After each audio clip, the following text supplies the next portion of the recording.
রবীন্দ্রভারতী বিশ্ববিদ্যালয়ে এমএ পড়ার সময় ছাত্র রাজনীতিতে ছিলেন প্রথম সারির নেত্রী। এসএফআই এর প্রেসিডেন্টও হয়েছিলেন।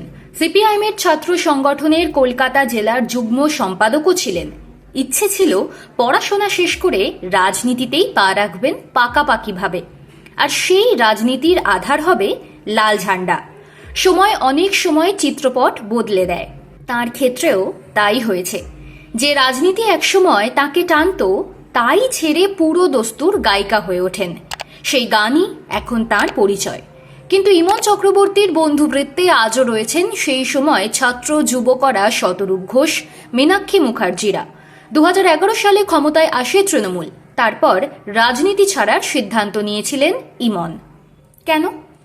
পুরনো এক ইন্টারভিউয়ে ইমন বলেছিলেন 2011 সালে পালাবদলের আগেই তিনি রবীন্দ্রভারতী বিশ্ববিদ্যালয়ে দ্বিতীয়বার এসএফআই এর প্রেসিডেন্ট হন। সে সময় কলেজে ঢুকতে ভয় পেতেন ছাত্র সংগঠনের নেতা কর্মীরা। একদিকে যেমন নিরাপত্তার অভাব বোধ করেছিলেন, অন্যদিকে তেমন এমএও শেষ করেছিলেন। তাই রাজনীতি থেকে দূরে সরে গানকেই জীবনের সঙ্গী বেছে নেন। ইমন বলেনও, সে সময় ইমন ছিলেন অন্যরকম। তিনি এখন সম্পূর্ণরূপে শিল্পী, সেই সত্তার মধ্যেই থাকতে চান। গান যখন তার পরিচয়, শিল্পী সত্তা যখন বেঁচে থাকার রসদ, তখন অন্য এক গুঞ্জন রয়েছে রাজনৈতিক মহলে। বিধানসভা ভোটের আগে লক্ষ্মীর পাঁচালী গেয়েছেন ইমন। তারপর থেকেই বিতর্ক যেমন হয়েছে, তেমনি সম্ভাবনা নতুন দরজাও খুলে দিয়েছে। বলা হচ্ছে কাঞ্চন মল্লিকের বদলে উত্তরপাড়া থেকে ভোটে দাঁড়াতে পারেন গায়িকা ইমন চক্রবর্তী। যদি সত্যি ভোটে দাঁড়ান, যুদ্ধ হতে পারে মীনাক্ষী মুখার্জির সঙ্গে। এখনো সিপিআইএম প্রার্থী তালিকা ঘোষণা না করলেও মোটামুটিভাবে নিশ্চিত যে উত্তরপাড়া থেকে লাল ঝান্ডার মুখ হতে চলেছেন মীনাক্ষী।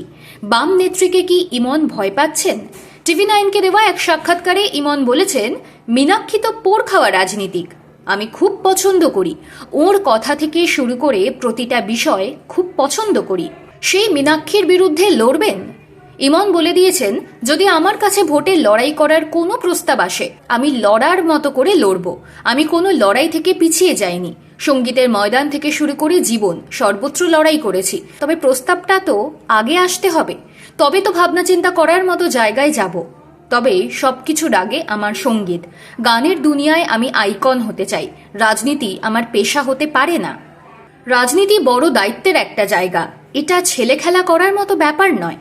যারা পোড়খাওয়া রাজনীতিক, তিনি মমতা বন্দ্যোপাধ্যায় হতে পারেন, মোহাম্মদ সেলিম কিংবা শুভেন্দু অধিকারী হতে পারেন।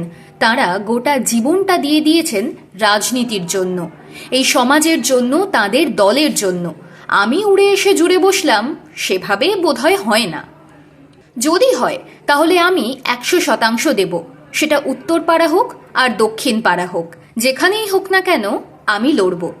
সাম্প্রতিককালে ইমন অনেক বেশি বিতর্কের মধ্যে। সোশ্যাল মিডিয়ায় ট্রোলড হয়েছেন। তৃণমূল ঘেঁষা হওয়ার কারণেই তাকে যে বিতর্কের মধ্যে পড়তে হয়েছে তা নিজেও জানেন। তিনি দল বদলেছেন এমন খবর ইমন নিজেই উড়িয়ে দিচ্ছেন। মমতা বন্দ্যোপাধ্যায়ের স্নেহের পাত্রী তিনি, কিন্তু তৃণমূলে যোগ দিয়েছেন সে প্রসঙ্গে নিজেই বলেছেন, আমি কি সবুজ শিবিরে এসেছি এটা কি গ্যারেন্টি দিয়ে বলা যাবে? আমি কিন্তু জানি না।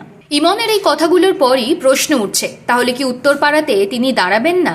আর তার পিছনে কি মীনাক্ষী এফেক্ট কাজ করছে, নাকি জনপ্রিয় গায়িকা নিজের বৃত্ত ছেড়ে বেরোতে চান না? অভিনেতা অভিনেত্রীদের মতো রাজনীতির পথ তার নয়। সে সিদ্ধান্ত কি নিয়ে ফেলেছেন ইমন চক্রবর্তী? সপ্তাহ দুয়েকের মধ্যেই পরিষ্কার হয়ে যাবে।